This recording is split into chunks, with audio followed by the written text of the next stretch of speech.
Imagine ourselves 400 years ago. They had about a 15% literacy rate. And I suspect that if you were to talk to someone who could read back then and ask them what percentage of the population do you think is capable of reading, they might have said, well, maybe 20%, 25%. Now you fast forward 400 years, we know that that's a wildly pessimistic prediction or assumption, that it's actually 99.99% of the population is capable of reading.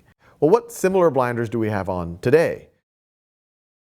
So I'm excited to have Carol Dweck here, one of my personal heroes and who's strongly influenced a lot of the work at Khan Academy. Carol, great to have you here. Pleasure to be here, Sal.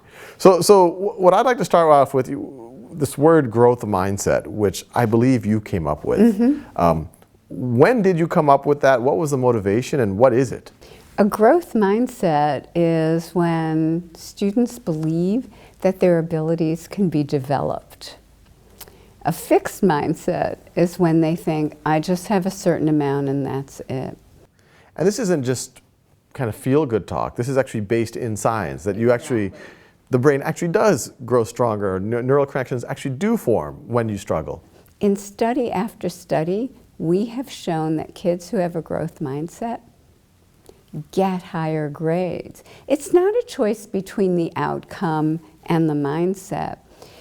It shows that if kids engage deeply and effectively in a learning process, the grades and test scores are a natural byproduct. Kids who are praised for their intelligence, our research shows, don't want a challenge afterwards. They don't want to work hard on something, and if they hit difficulty, that's it. We find that when we praise, or parents praise, the process the child engages in, their hard work, but not just hard work, their strategies, their ideas, their focus, their perseverance, then the student learns these are the ingredients of success. If it gets harder, I'll just do these things. We've already done work with you of inserting growth mindset statements before math problems. And we found together that kids did better.